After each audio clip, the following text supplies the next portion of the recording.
मीनाक्षी। कैसी हो आप? के- एकदम बढ़िया। और बताओ आप कैसे हो? बहुत बहुत बिजी हो गए अच्छी। हो आजकल।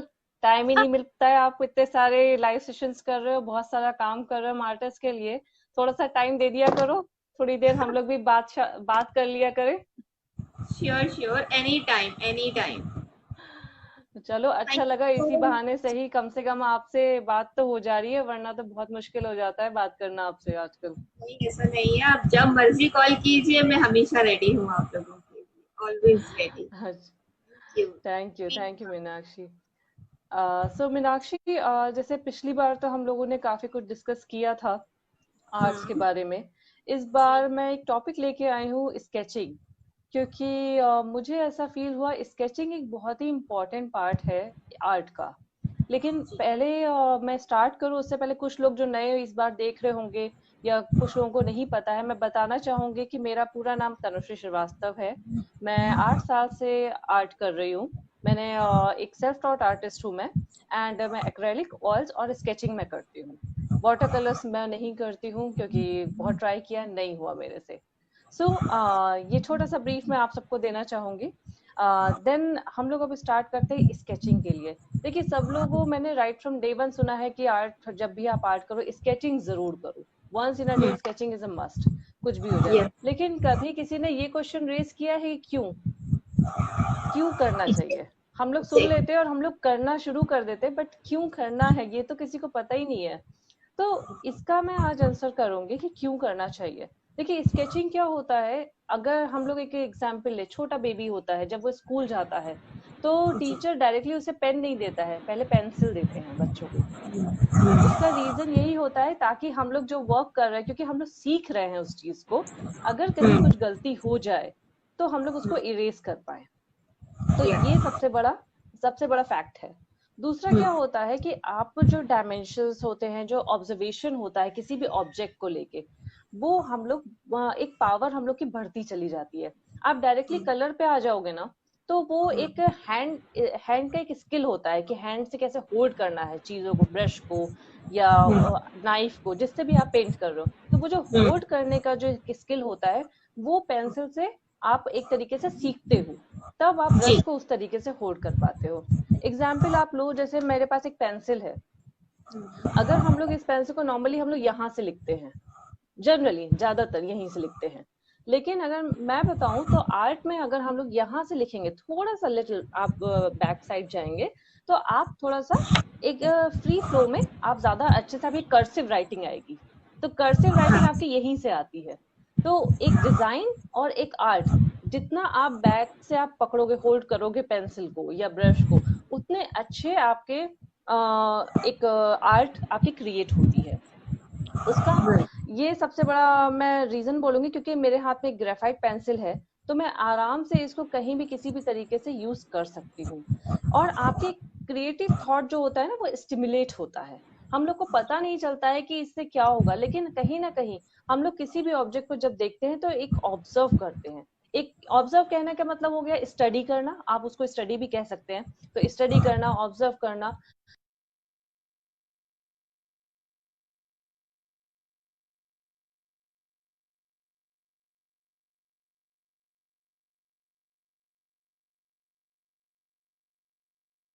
को स्केचिंग में हेल्प करेगा। दो मेथड्स होते हैं स्केचिंग के, एक तो ग्रिड होता है और एक ब्लॉक इन मेथड होता है। इट डिपेंड्स कि आप किसमें ज्यादा कंफर्टेबल हो, आप उसके अकॉर्डिंग आप कंटिन्यू कर सकते हो अपनी स्केचिंग। मैं ज्यादातर ग्रिड मेथड यूज करती हूँ, क्योंकि ये मुझे ज्यादा इजी लगता है। Because I am a self taught, तो ऐसा कुछ स्टडी नहीं किया कि मैं डायरेक्टली ब्लॉक इन पे चली जाऊँ। यस, अब ग्रेजुअली मैं कह सकती हूँ कि यस, ग्रेजुअली ग्रिड के बाद मैं ब्लॉक इन पे आ रही हूँ। तो एक इसको सॉरी, मैं ये कह रही थी कि पेंसिल को होल्ड करना, इसमें भी दो तरीके के होते हैं। एक तो हम लोग ये राइटिंग पोजीशन करते हैं, और एक होता है अंडर द पाम। वो होता है ये वाला पोजीशन, अगर आप देख सकते हैं ये अंडर द पाम होता है। तो जी। इन दो में जो भी आपको फ्लेक्सिबिलिटी है, जो भी कंफर्टेबल है, आप वो मेथड यूज कर सकते हैं। देन उसके बाद मैं कहूंगी कभी भी। मैम, एक क्वेश्चन पूछूंगी मैं आपसे यहाँ पर। मैंने जी जब भी जी स्केचिंग मीनाक्षी। करने की कोशिश की है, बिकॉज मैं बहुत कम स्केचिंग करती हूँ, मैं बेसिकली एब्स्ट्रैक्ट आर्ट चलता है, तो मेरी स्केचिंग कम रहती है। बट मैंने जब भी पेंसिल से कोशिश करी है, ड्राइंग करने की या वैसे, एवरीबडी सेड कि जैसे आपने हैंड में दूसरी टाइप से पेंसिल पकड़ी थी under the palm, everybody said नहीं ऐसे करो, ऐसे ज्यादा अच्छी चलेगी, बट मेरा हाथ वैसे बिल्कुल नहीं चलता। उस चीज से मेरा ये मानना बिल्कुल, मतलब मैं ये सोचती हूँ कि ये आपकी कंफर्टेबिलिटी पे डिपेंड करता है कि आप पेंसिल को कैसे होल्ड करते हैं। इट्स नॉट कंपल्सरी कि आपको कोई दूसरा सिखा रहा है और उस टाइप से आप पेंसिल को होल्ड करेंगे। एम आई राइट और रॉन्ग? आप प्लीज बताइए।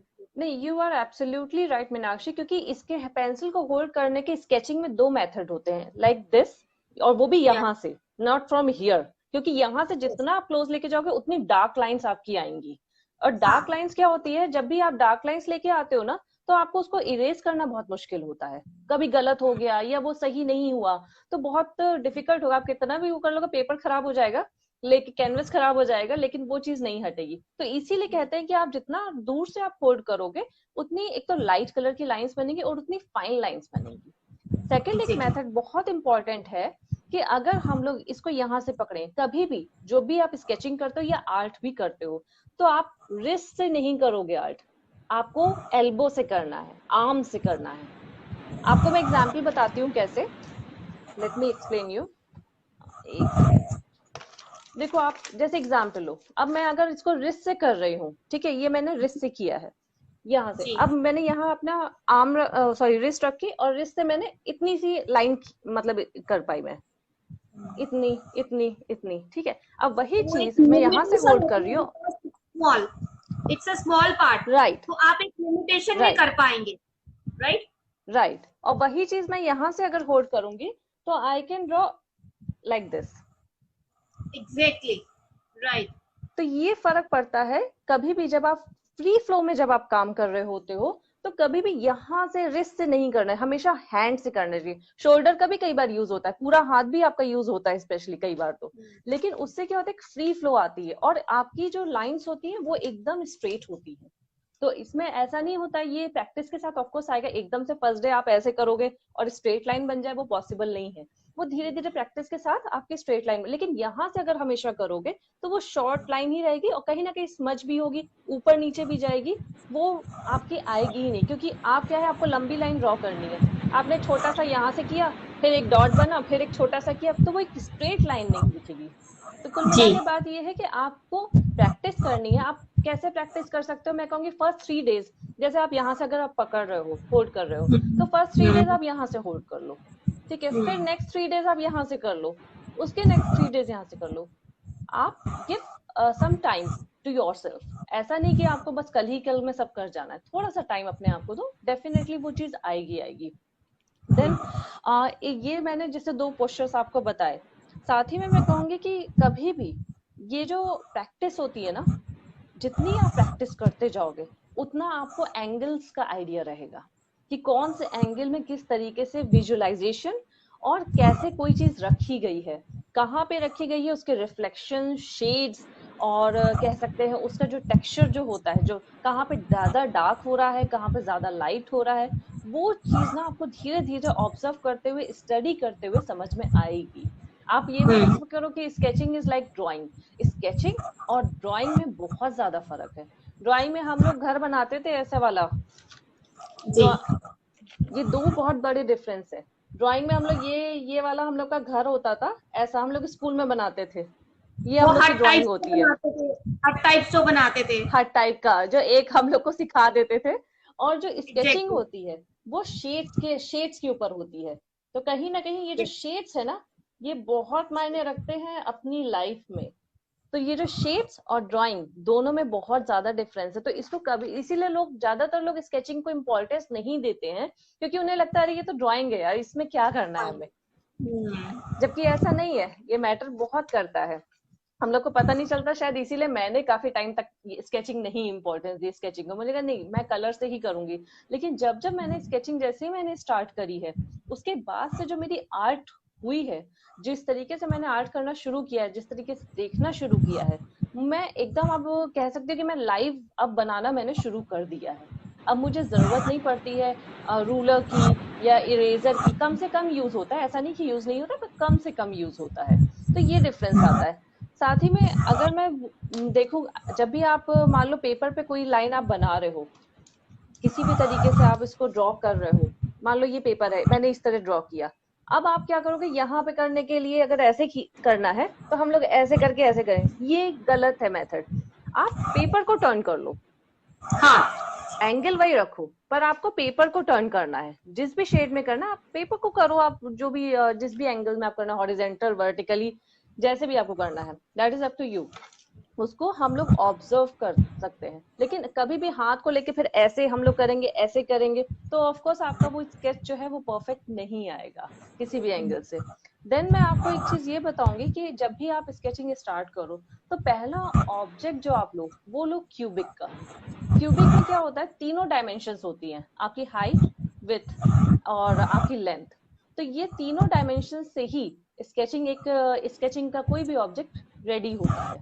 तो क्यूब में क्या होता है कि अगर आप क्यूबिक लोगे उसके सारे साइड सेम होते हैं, अगर आपने एक भी साइड कर लिया तो बाकी सारे साइड्स आपके आराम से बन जाएंगे, और आप उसको एक तरीके से 3D इमेज में देख पाओगे, और आप सारी चीजें ऑब्जर्व कर पाओगे कि अगर मुझे हाइट, लेंथ या जो भी विड्थ भी बनानी है तो उसको किस तरीके से, क्या ये बराबर है कि नहीं है, सबसे पहली चीज तो वो कि सारी लेंथ, सारी हाइट और सारी विड्थ बराबर होनी चाहिए, तो उससे आप जल्दी लर्न करोगे। तो बेटर है कीप प्रैक्टिसिंग, क्यूब में जितना ज्यादा आप बना सकते हो वो बहुत इंपॉर्टेंट है। देन एक इल्यूजन होता है, डायमेंशन का एक इल्यूजन होता है, हाइट, विड्थ और लेंथ का, वो इल्यूजन आपको उस क्यूब में नजर आएगा धीरे धीरे करके। जब वो क्यूब होगा फिर क्यूब से उसको हम लोग स्फीयर में लेके जाएंगे। तो स्फीयर में जब हम लोग एक नेक्स्ट जो फेज आता है क्यूब के बाद, तो स्फीयर आप बनाओ। स्फीयर में फिर जब हम लोग बॉल को रखते हैं तो बॉल के में भी कभी इस साइड से या उस डायरेक्शन से लाइट आ रही होती है, कभी सामने से लाइट नहीं जाती है ना। तो इस तरीके से आप धीरे धीरे करके अपनी ऑब्जर्वेशन पावर जो है वो आप इंक्रीज कर सकते हो, लाइट और डार्क शेड्स को आप ध्यान से देख सकते हो। इस तरीके से आप इस चीज को लर्न करोगे। सेकेंड, जब भी आप स्केचिंग करो कोई भी, जैसे एग्जाम्पल लो आप, जैसे ये स्केचिंग, ये मैंने एक प्रिंट आउट ही निकाला है just to make you understand कि वो क्या इम्पोर्टेंट। इसमें हम लोग पहले देख सकते हैं अलग अलग शेड्स हैं, लाइट है, डार्क है, और आप देखो तो ये कई लोग कहते हैं ये व्हाइट है, ये व्हाइट कभी नहीं होता है, हमेशा ग्रे होता है, लाइट ग्रे होता है। कभी भी डायरेक्ट व्हाइट, कभी भी जब ब्लैक एंड व्हाइट पिक्चर्स में जाएंगे ना हम लोग, तो वो डायरेक्ट व्हाइट कभी नहीं होगा, हमेशा लाइट ग्रे का शेड आएगा। तो इसमें जैसे मान लो अगर आपने ये चीज ड्रॉ करी है तो आप इसके नीचे एक पेपर और रख लो, और कोशिश करो, क्योंकि क्या होता है कि जब हम लोग ऊपर ड्रॉ कर रहे हैं तो नीचे वाला स्मज हो जाएगा, आपके हाथ से ना स्मज हो जाएगा, तो नीचे वाला स्केच आपका खराब होने लगेगा। तो बेटर है कि आप कोई पेपर रख लो, और कोशिश करो तो आप ट्रेसिंग पेपर या फिर कोई ट्रांसपेरेंट पेपर, ताकि नीचे का जो डिजाइन है वो भी आप साथ में देखते हुए चलो।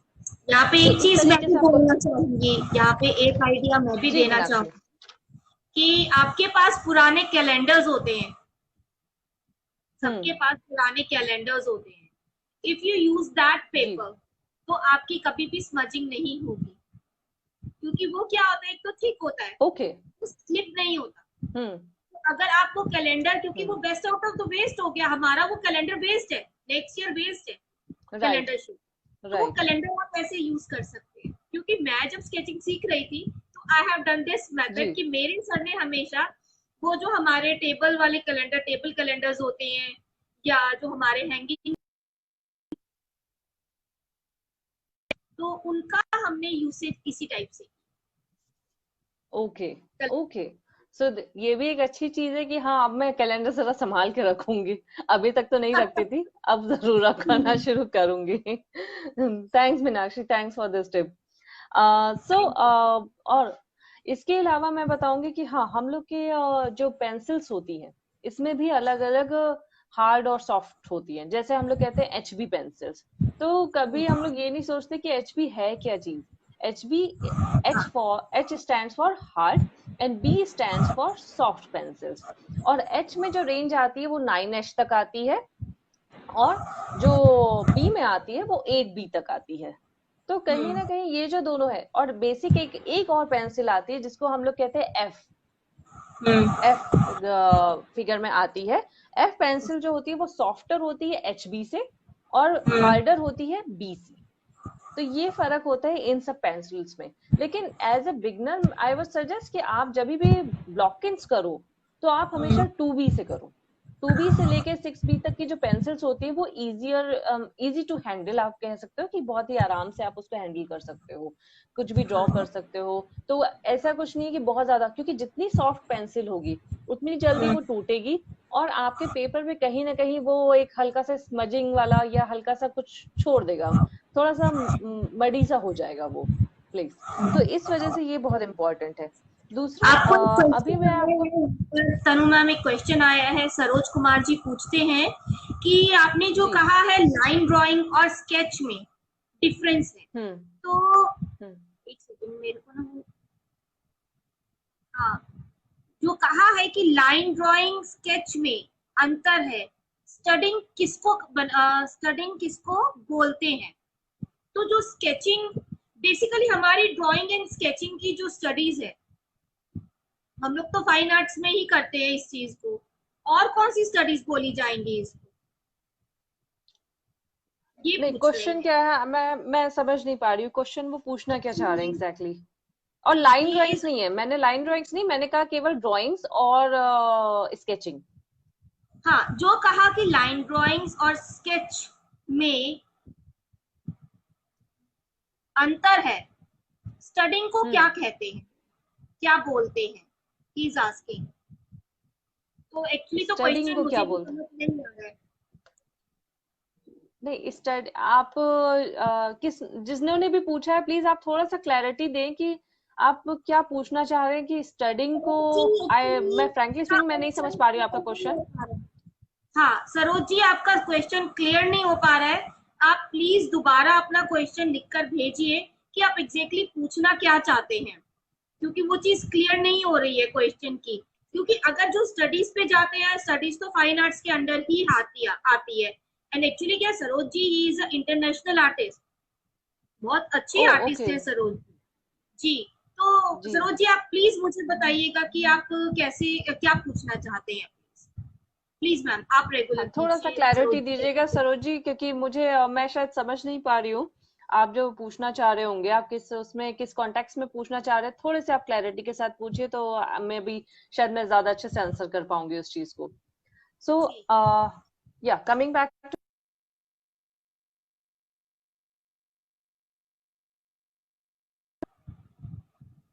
तनु मैम। हेलो जी Meenakshi, can you hear me? जी जी जी। Okay, your voice is breaking.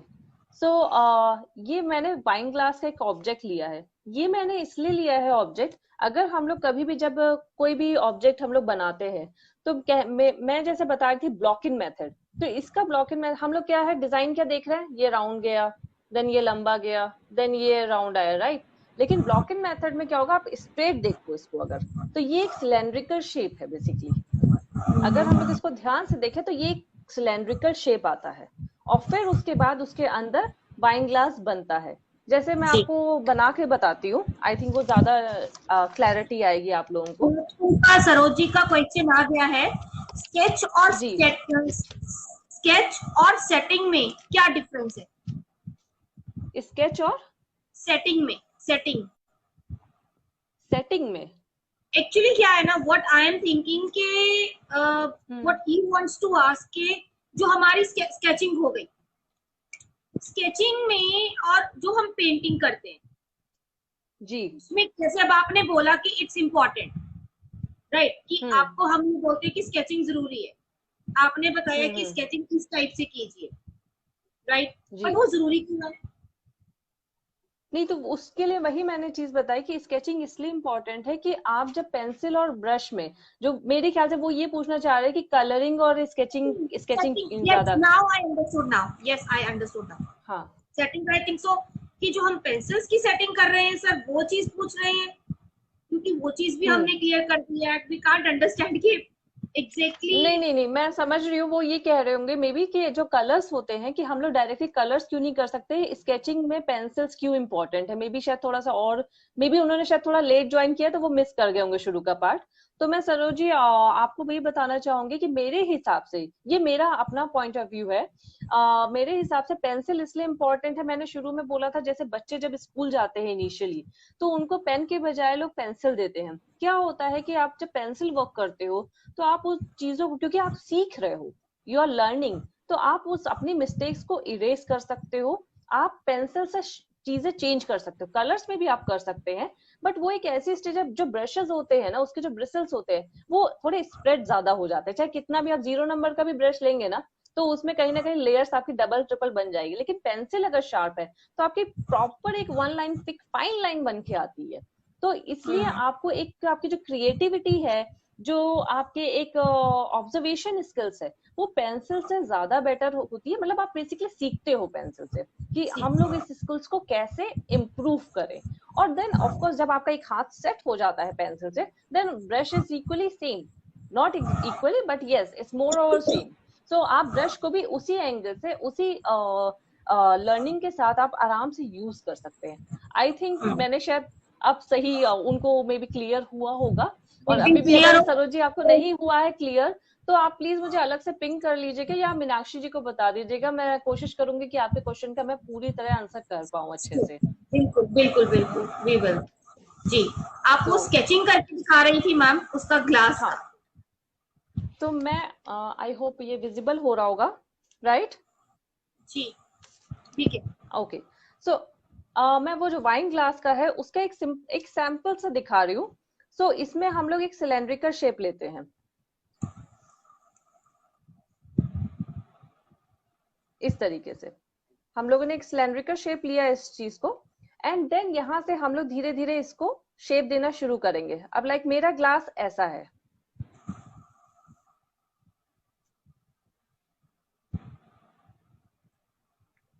फिर उसमें हम लोग धीरे से ये स्लाइड, तो आप देखेंगे ये जो एक आउटर लेयर थी सिलेंड्रिकल शेप की, और वो मैंने, ये ब्लॉकिंग मेथड हो गया बेसिकली। और फिर उसके बाद मैंने ये जो वाइन ग्लास है इसको शेप दिया, और ऑफ कोर्स इसके बाद जो हम लोग थोड़ा सा और इसको एक फिनास देंगे धीरे धीरे करके, वो इसके बाद का स्टेज है। सो कहने का मतलब ये है कि किसी भी ऑब्जेक्ट का जो आउटर शेप है वो बहुत इंपॉर्टेंट, चाहे वो क्यूब हो, स्फेरिकल हो, कोन हो, ट्राइंगल हो, व्हाटएवर। तो ये चीज बहुत इंपॉर्टेंट होती है स्केचिंग में। मीनाक्षी जी अगर थोड़ा सा आप मुझे टाइम दें तो मैं अपने कुछ स्केचेस दिखाना चाहूंगी आप सभी को। श्योर श्योर, बिल्कुल। ये मैंने अभी लॉकडाउन के दौरान, क्योंकि हम सब लोग कहीं ना कहीं थोड़े से बिजी थे, लेकिन मैंने सोचा थोड़ी सी क्रिएटिविटी अपनी स्केचिंग पे करनी चाहिए। सो मैंने जो स्केचेस किए हैं उसको मैं शेयर करना चाहूंगी। आप स्केचेस शेयर कर रही हैं, इस बीच में आपको एक बात याद दिलाना चाहूंगी। अगर आपको याद हो, लक्षित जी का आपको सेशन याद हो, तो लक्षित ने जो अपने सेशन में बताया था कि हमारे आर्ट में, हमारी स्केचिंग में, हमारा जो बेस है वो शेप्स है। हमें उन शेप्स का बाद में समझ आता है कि कौन सी शेप कहाँ पे सेट हो रही है। वही चीज आपके यहाँ पर आ गई कि सिलेंड्रिकल शेप है, हमने सिलेंड्रिकल शेप से ग्लास बना दिया, राइट? अभी उन्होंने वही चीजें है कि शेप्स मेन शेप्स है। अगर आपको शेप समझ आ जाती है तो उन्हीं शेप से आप और शेप्स उसके साथ बहुत इजीली बना सकते हैं। बहुत सही है मीनाक्षी, क्योंकि लक्षित ने जो बात ये कही थी ना, उससे मुझे ये भी आइडिया लगा कि कहीं ना कहीं, जैसे मैंने लास्ट सेशन में बोला था कि मैथ्स और जो अपनी आर्ट है, ये भाई बहन कह लो, बेस्ट फ्रेंड्स कह लो, जो भी आप कह लो, इनका बहुत बड़ा रिलेशन है। क्योंकि हम लोग इसमें ग्रिड मेथड यूज करते हैं, तो ग्रिड मेथड में भी तो मैथ्स यूज होती है, तभी आप नेक्स्ट लेवल पे आप पहुंचते हो। ब्लॉकिंग मेथड हुआ तो जो लाइन्स हैं, जो भी हम लोग किसी भी तरह के लाइन्स हैं, सर्किल्स हैं, कुछ भी यूज कर रहे हैं, हम जब बच्चे होते हैं छोटे छोटे, तो उनसे ये नहीं कहते कि मम्मा this is a curve shape. Curve नहीं देखते, वो कोन या सीधे ट्राइंगल देखेंगे या जो भी शेप बोलो। तो बेसिकली एक जो इनोवेशन, जो क्रिएटिविटी होती है ना, वो हम लोग ना कहीं छोड़ते चले जा रहे हैं टाइम के साथ। उस चक्कर में क्या हो रहा है, जो ये बेसिक है किसी भी ऑब्जेक्ट का बेसिक, वो हम लोग नहीं करते हैं, नहीं स्टडी करते हैं, और हम लोग सोचते हैं यस हम लोग को आर्ट आती है, हम लोग स्केचिंग कर लेते हैं, ओके फाइन। मैं सच्ची बताऊं, मैं जवाहर कला केंद्र इंटरनेशनल आर्ट फेस्टिवल जब मैंने करी थी, मैं वहां पे रेखा जी, अजीत जी, इनके साथ मैंने वो एग्जीबिशन करी थी। एंड इन दोनों ने, इनफैक्ट रेखा, अजीत जी की एक फ्रेंड है वीर नारायण जी उनका नाम है, वो भी हाँ जी, काफी हाँ अच्छे जी, आर्टिस्ट है। उन यस, तीनों ने मेरे से ये बोला कि तनु कुछ करो मत करो पर डेली का एक स्केच जरूर करो। उस टाइम तक मैं स्केच नहीं करती थी, मुझे लगता था नहीं मैं कलर करूंगी, स्केच क्या है, लेकिन उस टाइम तक नहीं करते। ये अभी रिसेंटली जनवरी की बात है। और जनवरी के बाद भी मैंने कहा चलो धीरे धीरे करके प्रैक्टिस करती हूँ, थोड़ा बहुत समझती हूँ चीजों को। लेकिन जब मैंने इस चीज को थोड़ा डीप में जाके समझा, मैंने कहा क्यों करनी है, वो क्वेश्चन मेरे दिमाग में बाद में आया, वहां आता तो मैं पूछ लेती हूँ उनसे, बाद में आया। तो मैंने इसको स्टडी करना शुरू किया और मैंने पहला अपना जो स्केच है वो बनाया था, मुझे अभी भी याद है, 14 अप्रैल को।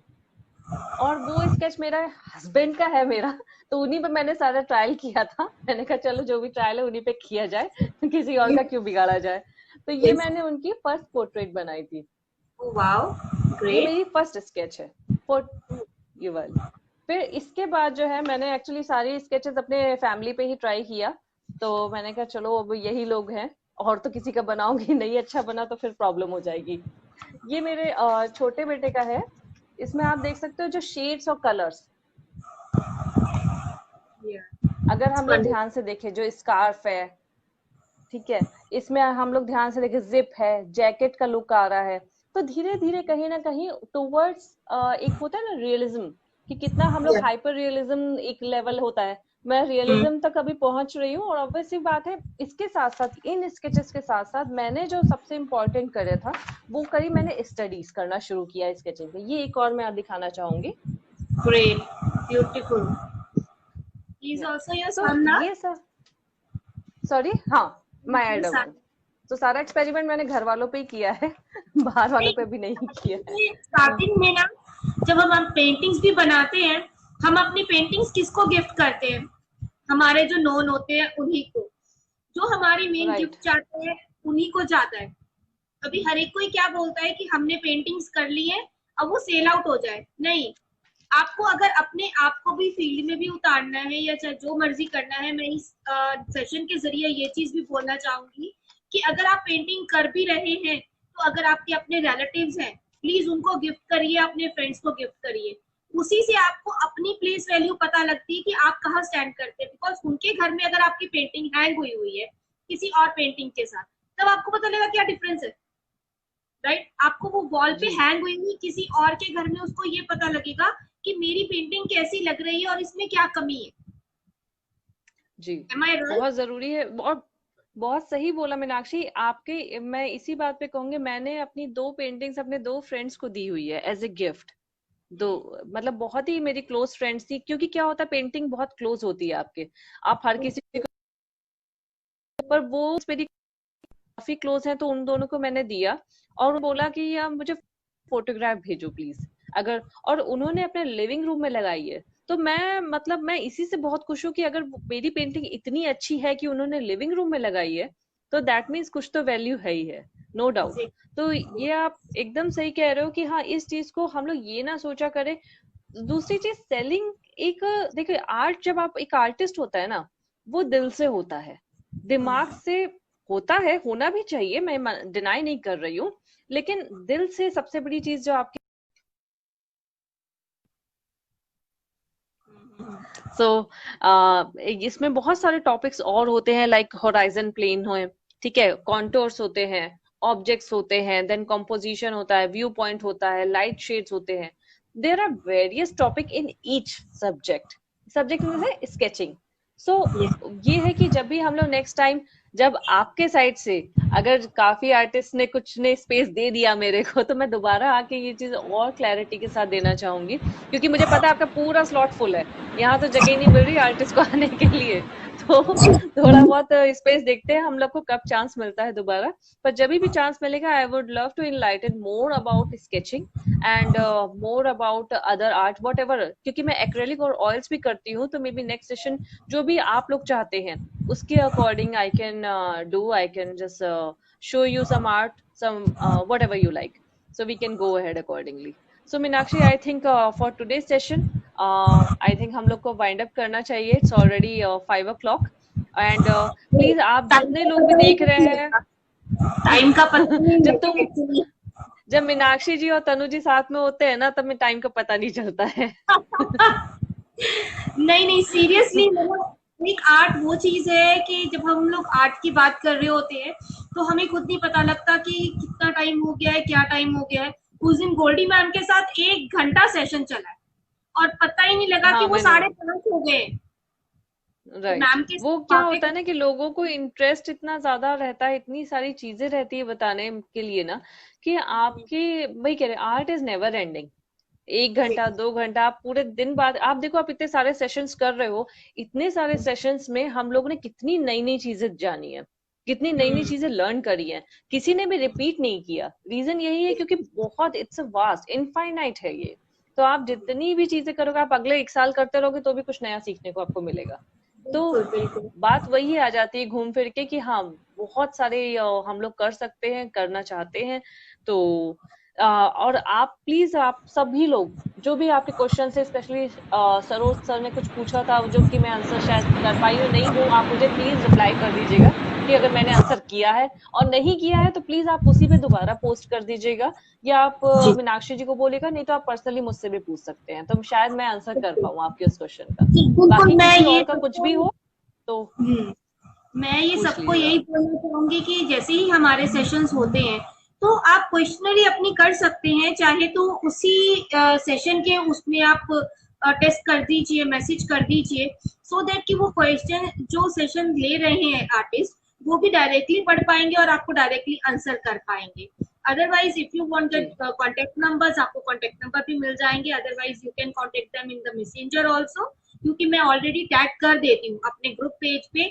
आई टैग दोज जी। आर्टिस्ट, आप डायरेक्टली उनसे कांटेक्ट कर सकते हैं। So thank you so much Tanu, thank you. तो आपने इतनी सारी अच्छी अच्छी चीजें जो स्केचिंग की बेसिकली मेन, जो हम कहते हैं ना बेसिक्स, मेन क्योंकि क्या बेसिक्स ही होता है, हम है। लोग ध्यान ही नहीं देते हैं उस पे। हाँ, तो मतलब पेंसिल होल्डिंग एक बच्चे को भी सिखाते हैं कि आपने हार्ड पेंसिल नहीं चलानी है, बट वो हार्ड पेंसिल कैसे नहीं चलेगी वो नहीं बताते। कि आप होल्डिंग, हम पेंसिल उसको पकड़ा देते हैं पर कितनी दूरी से पकड़ो वो नहीं बताते। ये बात बड़ी कॉमन है। राइट। जब हम लोग स्केचिंग सीखते हैं तब भी हम लोग अपने आप ट्राई करते हैं कि हाँ ऐसे ऐसे, बट आपको अगर एक गाइडेंस मिल जाए कि आप इसको ऐसे इस टाइप से होल्ड कीजिए, तो that will be the better part, कि वो टाइम आपका बच जाएगा। आप ट्राई कर सकते हैं कि हाँ ऐसे ये चीज आएगी। तो दीज आर द बेसिक्स। और ये सेशंस के जरिए मैं ये मान रही हूँ अब कि ये सेशंस के जरिए हमें बेसिक्स बहुत सीखने को, ट्रू ट्रू। क्योंकि वो छोटे बहुत छोटे इम्पोर्टेंट है। पीरियड में, छोटे छोटे पीरियड में हमें बेसिक्स सीखने को मिल रहे हैं। और जो सबकी जो स्ट्रगलिंग पीरियड है, क्योंकि उन स्ट्रगल में उन्होंने वो जो चीजें अपने आप सीखी हैं, अपने एक्सपीरियंस से सीखी है, वो औरों को सुन के उन चीजों से एक्सपीरियंस मिल रहा है।